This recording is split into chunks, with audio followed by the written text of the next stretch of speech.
मुझे लगता है कि परिणाम भी उसी तरह से आएंगे। उनके सारे बड़े नेता पीछे चल रहे हैं। अब आप जनता के साथ विश्वासघात करेंगे, धोखा देंगे तो जनता परिणाम भी वैसा ही देगी। बीजेपी की सरकार बनती हुई दिख रही है। दिल्ली में प्रधानमंत्री जी के नेतृत्व में भारतीय जनता पार्टी की सरकार बनने जा रही है। जो आम आदमी पार्टी और कांग्रेस पार्टी ने दिल्ली का सत्यानाश किया था, प्रधानमंत्री जी के विश्वास में पूर्ण रूप से दिल्ली की जनता खड़े होकर आशीर्वाद प्रदान किया है और अब थोड़े घंटे वेट कर लीजिए, पूर्ण नतीजा निकलेगा। नहीं, देखिए, एकदम तय हो गया है कि दिल्ली में भारतीय जनता पार्टी की सरकार बन रही है। मोदी के गारंटी की जीत है। हर जगह मोदी मोदी हो रहा है, पूरे देश में हो रहा है। अरविंद केजरीवाल का जो ढोंग था वो 11 साल में लोगों ने पहचान लिया कि वो आम आदमी कभी नहीं थे, इनकम टैक्स कमिश्नर थे, आम आदमी का भेष बना के आए थे और उसको पूरी तरह भारतीय जनता पार्टी ने एक्सपोज किया। भारतीय जनता पार्टी दिल्ली में बहुत भारी बहुमत से सरकार बनाने। कई बड़े नेताओं का बयान आप सुन रहे हैं कि मोदी सरकार यानी मोदी जी की जो कड़ा परिश्रम था, कड़ी मेहनत थी, वो सफलता का दिन है। आज भारतीय जनता पार्टी सरकार बनाते हुए दिखाई देगी।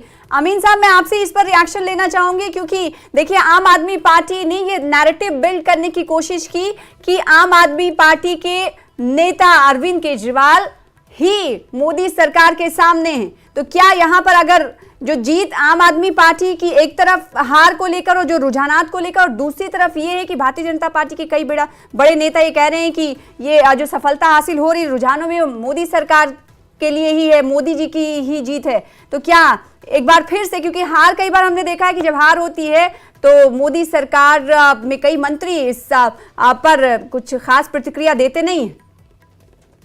नहीं, जहां तक सवाल है मोदी जी का, मोदी जी तो इंटरनेशनल लीडर है और उन्होंने इतना स्तर पार्टी का पहुंचा दिया है जिसकी वजह से देखा जाए तो वो बहुत पॉपुलर है और उनको जनता मानती भी है और उनके बात विश्वास भी करती है। लेकिन जहां तक सवाल है केजरीवाल जी का, तो केजरीवाल जी को आपने देखा कि 10 साल उन्होंने राज किया और राज करने के बाद उन्होंने हमेशा केंद्र से लड़ाई लड़ी और एलजी से लड़ाई लड़ी। जबकि आप मानेंगे इस बात को कि जितना दिल्ली का डेवलपमेंट हुआ है वो उस कांग्रेस के टाइम में हुआ और कांग्रेस की शीला जी ने कभी भी एलजी की शिकायत नहीं की, ना केंद्र से लड़ाई की।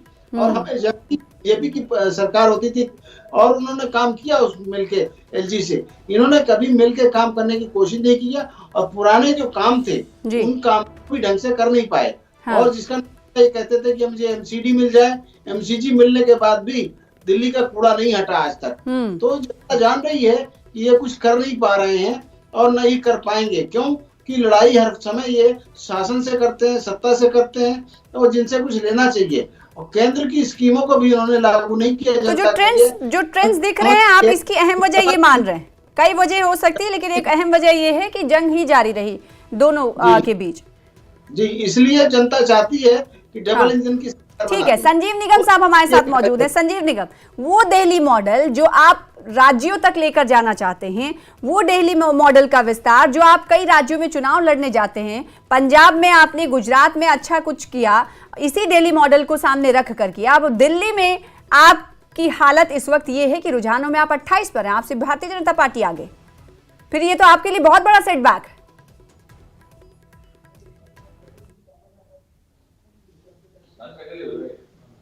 क्वेश्चन आपने मुझसे किया है? जी, संजीव साहब, आम आदमी पार्टी के प्रवक्ता हमारे साथ मौजूद हैं, मैंने उनसे किया सवाल। संजीव जी, आपको सवाल, आपको आवाज मिली मेरी?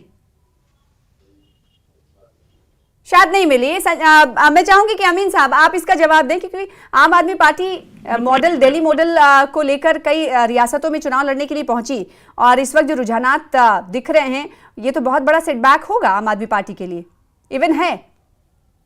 नहीं, देखिए, ये दिल्ली की सत्ता संभाल नहीं पा रहे हैं, दिल्ली की समझ नहीं पा रहे हैं। पंजाब में भी कोई ज्यादा सक्सेसफुल नहीं हुए हैं। जो इन्होंने वादे किए थे वहां भी बड़ी बुरी हालत है जो सुनने को मिलता है। और ये तो पूरे देश में लड़ना चाहते हैं, ये देश के प्रधानमंत्री बनना चाहते हैं। हाँ। लेकिन क्या जब ये दिल्ली की नहीं जनता संभाल पा रहे हैं, हाँ, तो ये देश को क्या संभालेंगे? ये तो गोवा में भी गए, वहां भी कुछ नहीं हुआ, अभी कश्मीर में लड़के आए हैं। ये सिर्फ गेम बिगाड़ने का काम करते हैं और यहाँ पे भी इन्होंने कोई अपना अच्छा काम नहीं किया है कि जिससे जनता इनको अच्छा समझे। ये लड़ाई अभी फारूक अब्दुल्ला का ट्वीट में देख रहा था, जो उन्होंने ट्वीट किया है, इसी तरह करते रहोगे झगड़ते रहोगे तो कुछ नहीं कर पाओगे।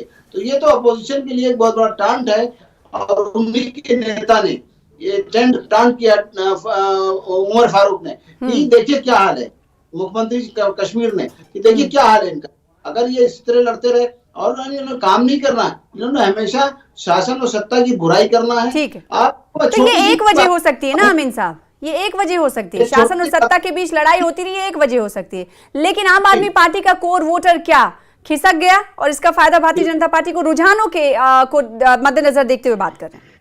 बिल्कुल, आम आदमी का जो वोट था वो मुसलमान था, जो इन्होंने इमामों की सैलरी नहीं दी 18 महीने से, वो खिसक गया। आज आप देखिए मुस्तफाबाद को देखिए और मुस्लिम सीटों पे देखिए क्या हाल है कि मुसलमान जो शिफ्ट हुआ है वो बीजेपी की तरफ गया है। इसीलिए आप देख रही हैं कि कांग्रेस के पास भी उतना नहीं गया, थोड़ा बहुत कांग्रेस के पास गया है, लेकिन अगर ये तो कांग्रेस की कुछ सीटें बढ़ती, लेकिन कांग्रेस को पूरा वोट नहीं मिला।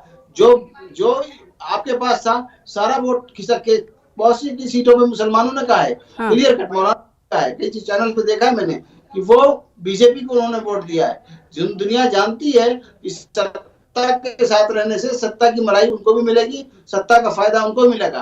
अगर नहीं रहेंगे सत्ता की जो डिवीजन है वो होता रहेगा और केजरीवाल यहाँ लागू नहीं होने देंगे, जैसा कि बंगाल में हाल है। क्या एक वजह ये भी हो सकती है कि कई विधायक पार्टी छोड़े और दूसरी पार्टी भारतीय जनता पार्टी का रुख उन्होंने किया, अरविंद केजरीवाल से उनकी नाराजगी थी, अपने विधायक भी उनके साथ नहीं थे, क्या एक अहम बड़ी वजह है? क्योंकि उनका भी एक जनाधार होता है ना, जहां से वो विधायक चुने जाते हैं वहां उनके वोटर्स होते हैं उनके साथ। नहीं, उनका एक अहम है, वो सोचते हैं कि मैं जो हूँ उसके अलावा कुछ नहीं है। इसीलिए आपने देखा होगा कि और पार्टियां खत्म हो गई, हाँ। तो उनके लीडर अपने को बड़ा मानते हैं।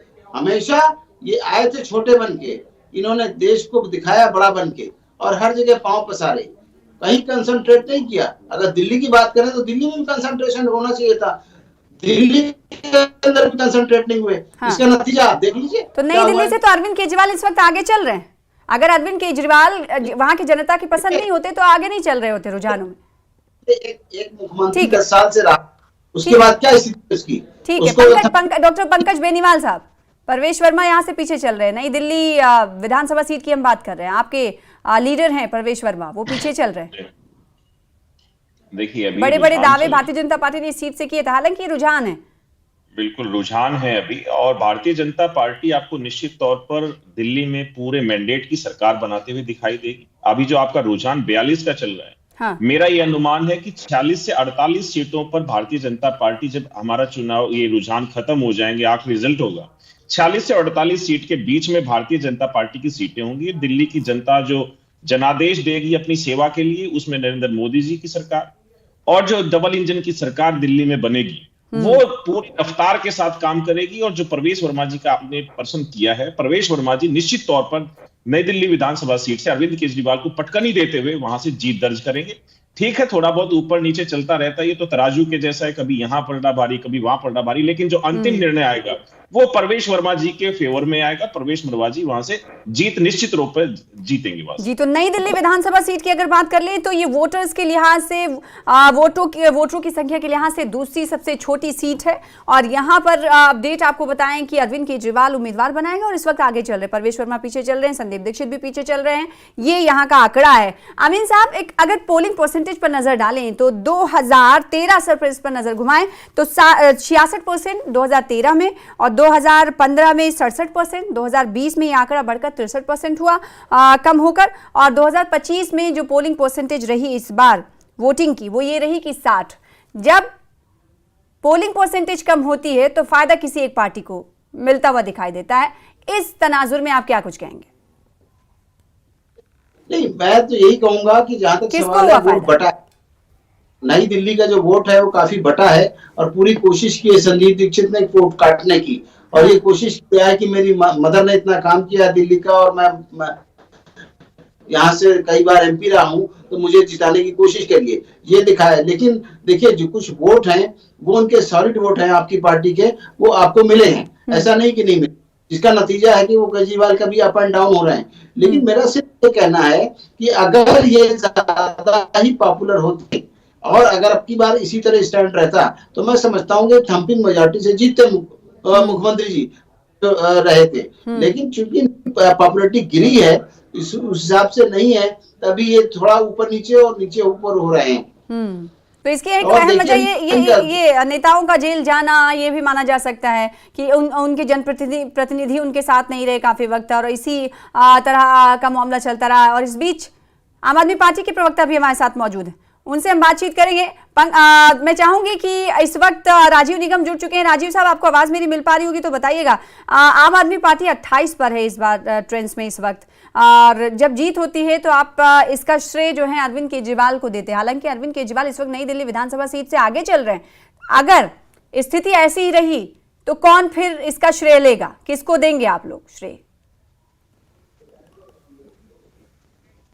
निगम साहब, आपको आवाज नहीं मिल पा रही है, छोटे से ब्रेक के लिए रुकेंगे। मिल रही है आवाज आपको?